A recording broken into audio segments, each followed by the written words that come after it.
सरकार शुभेच्छाही देत नाही आदिवासी समाजाच्या त्यानं दुसरीकडे काल जागतिक आदिवासी दिन झाल्यानंतर आज यशवंतराव चव्हाण प्रतिष्ठानमध्ये आदरणीय पवारसाहेबांच्या उपस्थितीमध्ये महाराष्ट्रातल्या कानाकोपऱ्यातील आलेल्या आदिवासी समाजाचा आज कार्यक्रम या ठिकाणी संपन्न झाला। खरं म्हटलं तर त्यांनी त्यांच्या व्यथा मांडल्या की आजही त्यांना राहायला घर नाही। सरकारमध्ये इतका निधी आदिवासी विभागाला देणारे राज्य म्हणून पवारसाहेबांनी पहिला आदिवासी विभाग स्वतंत्र केला, त्याला निधी दिला जातो पण तो निधी इतर ठिकाणी वळवला जातो। आजही लोकांना डालग्यातून प्रवास करावा लागतो, दवाखान्यात जावं लागतं, अशी परिस्थिती आहे।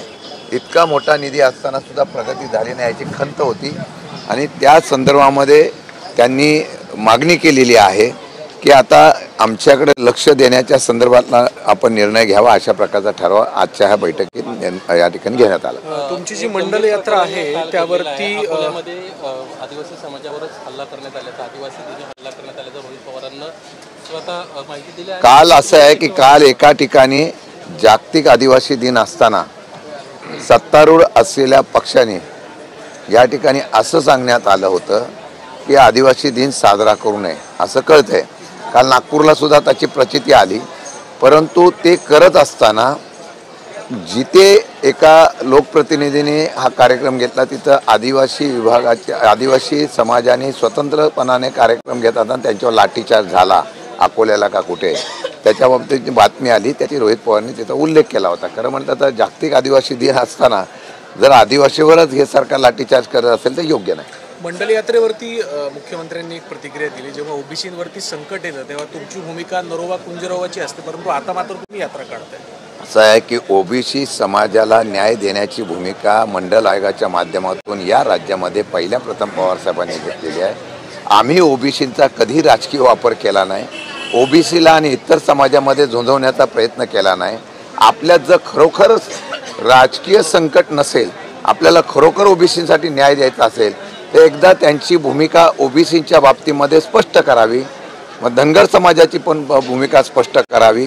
त्यांच्या आरक्षणाचा विषय आहे, अजून वेगवेगळ्या समाजाच्या आरक्षणाचा विषय आहे, या संदर्भातली भूमिका स्पष्ट मुख्यमंत्र्यांनीच करावं, त्यांच्या पक्षाने करावे, मग राजकीय फायदा कोण घेते हे सत्य परिस्थिती जनतेला राज्याला दिसून येईल। संजय राऊतांना एक गंभीर आरोप केला संजय राऊतांना, ज्या दिवशी उपराष्ट्रपतीच्या पदाचा धनगर यांचा राजीनामा झाला त्यानंतर ते गायब झाले, याचाच अर्थ त्यांना हाऊस अरेस्ट केले असं त्यांचं म्हणणं आहे। नाही, आता ह्याची मला माहिती नाही, परंतु एक आहे, हल्ली कोणालाही मोकळेपणाने मत मांडण्याच्या संदर्भातला अधिकार हा राहिलेला नाही। मग तो उच्च पदावर असलेले उपराष्ट्रपती असो, राज्यपाल असो किंवा कोणी असो, त्यांना मोकळेपणाने निर्णय घेण्याच्या बाबतीमधलं बंधन आहे। पदावरून ते गेल्यानंतर ते जर आज संपर्कात येत नसतील तर ते कुठे आहेत याचा आता खुलासा केंद्राने करणं गरजेचं आहे। वादग्रस्त मंत्री, भ्रष्टाचार आणि ट्रॅप या सगळ्या प्रकरणावर उद्या उद्धव बाळासाहेब ठाकरे पक्षाच्या वतीनं मुंबईसह राज्यभरात आंदोलन करण्यात येतं, आपल्याकडून देखील उपस्थित नाही, आम्ही तर हा विषय मागे सुद्धा मांडला होता, परंतु ज्या पद्धतीने आपण ह्याच्यावर आरोप करतोय पण सरकार त्याच लोकांना पाठीशी घालतंय अशी परिस्थिती आहे। शेवटी आवाज उठवायचा तर कोणाकडे उठवायचा, पण ज्या ठिकाणी सरकार चालवायचं आहे म्हणून तीन पक्षाचं, म्हणून मंत्र्यांच्या कामाकडे दुर्लक्षपणा केला जातो, त्यांच्या आरोपाकडे दुर्लक्षपणा केला जातं, त्याला पाठीशी नाईलाजाने घालावं लागतं।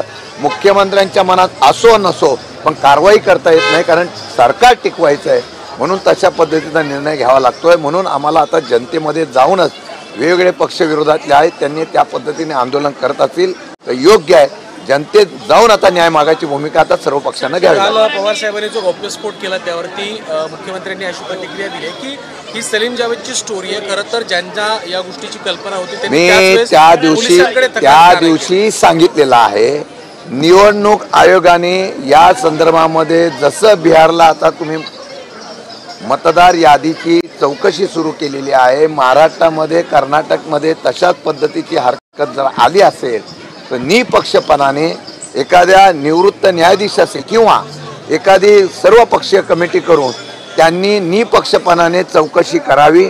त्यात जर तथ्य आढळलं नाही तर आमचा दावा खोटा होईल, पण त्यात जर तथ्य आढळलं तर त्या ठिकाणी त्यांना खुलासा करावा लागेल। एक काल लोक राहुल गांधींनी अशा प्रकारचा आरोप केल्यानंतर आता लोक स्वतःहून आपल्या मतदार याद्या त्या ठिकाणी पडताळणी करतायत आणि त्यातून चुकीचं आहे की लोकच आता त्या ठिकाणी सोशल मीडियावर त्या ठिकाणी टाकतायत. याचा अर्थ असा आहे दाद में कुछ काला आहे. शरद पवारांच्या हेतू संदर्भातच यामध्ये प्रश्नाची उपस्थित केले जात आहे की मुळात शरद पवारांना अशा लोकांना राहुल गांधींना का भेटू. नाही असं आहे की शरद पवार साहेबांनी जोपर्यंत तथ्य किंवा त्या ठिकाणी सकृत दर्शनी पाहायला मिळत नाही तोपर्यंत पवार साहेब कधी स्टेटमेंट देत नाही.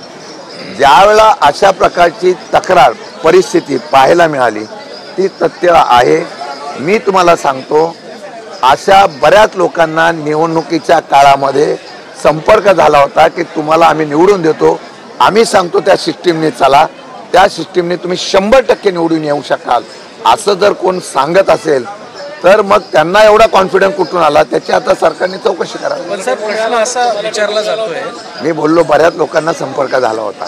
सर प्रश्न असा विचारला जातोय की जर या गोष्टीची हा व्यक्ती भेटला समजा ईव्हीएमच्या संदर्भात किंवा अजून नेते सांगतात की ईव्हीएमच्या संदर्भात आज संजय राऊत अहो मला पण भेटला होता. मी सांगतो तुम्हाला आता ते फक्त मुद्दा असा होतो की या व्यक्ती कुठल्याही व्यक्ती ज्यावेळेस तुम्हाला भेटतो तर या व्यक्तीची ओळख असणं कोणाच्या संदर्भात आला असणं पवार साहेबांसारखे किंवा उद्धव ठाकरेंसारखे नेत्यांना भेटण्यासाठी कुठल्याही थर्ड पार्टी पर्सन असं आहे तर मला भेटायला आला व्यक्ती. मी सांगतोय खरं गोष्ट आहे. मी काय सांगावं बात करत नाही.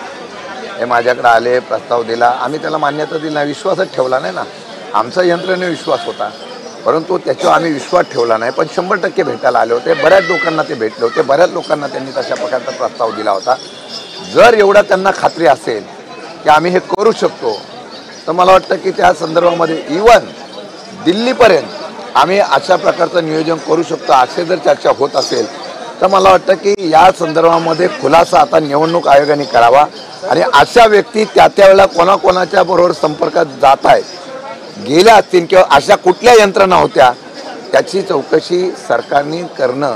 त्याच्या त्यांना पण माहिती आहे कोण कोण आहेत त्या.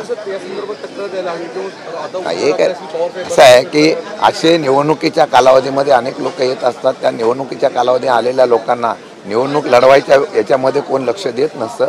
त्यामुळे त्यावेळेला कोणी अशा प्रकारचं आला असेल तर त्यावर मागणी केली असेल तर तिथे लक्ष आम्ही दिलं नसतं. आता तुम्ही तक्रार करणार आहात का? मी तक्रार असा आहे की माझी हायकोर्टामध्ये माझी स्वतःची केस आहे.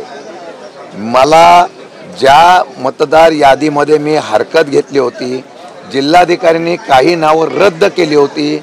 जिल्हाधिकाऱ्यांनी नावं रद्द केल्यानंतर सुद्धा तिथल्या निवडणूक अधिकारी प्रांतांनी ती नावं तशीच कंटिन्यू ठेवली होती. याचा अर्थ त्या प्रांतावर कोणाचा राजकीय दबाव होता. मग असे किती नावं जी आहेत ती अशा प्रकारची वाढवली होती. मी स्वतःच कोर्टात गेलेलो आहे. मी स्वतःच हरकत घेतलेली आहे. मी स्वतः पैसे भरलेले आहेत आणि हे मी पैसे भरून अद्यापही त्या संदर्भातला न्याय मिळाला नाही ही वस्तुस्थिती आहे. 15 डिसेंबरला कत्तलखान्यांवर बंदी ठेवलेली आहे. केडीएमसीने कसा निर्णय घेतला काय कल्याण डोंबिवली महानगरपालिकेने गजब निर्णय घेतला. 15 ऑगस्टला मटनवरती बंदी घातली आहे. मटन चिकन शॉप जे आहे ते बंद राहणार म्हणून आता खाण्यावरती देखील आता हे सरकार नाही 15 ऑगस्टला कशासाठी महापालिकेने हा निर्णय घेतला. आता त्या महापालिकेने निर्णय घेतला मग त्यांना सांगा 12 महिने मटण बंद करून टाका असे निर्णय घेत असतील. असं आहे की कोणी काय करावं या व्यक्ती स्वातंत्र्यावर तुम्ही त्या ठिकाणी आता बंधनं घालत लागते असतील. मला वाटतं की काही सणाच्या पुरतं मर्यादित आपण समजू शकतो परंतु काही आता पंढरपूरला आम्ही समजू शकतो पण बंदी घातल्यानंतर सुद्धा बेकायदेशीर चालू आहे ना. आता दारूच्या संदर्भातलं उत्पादन वाढवायचा प्रयत्न केला बेकायदेशीर दारू सर्रास चालू आहे.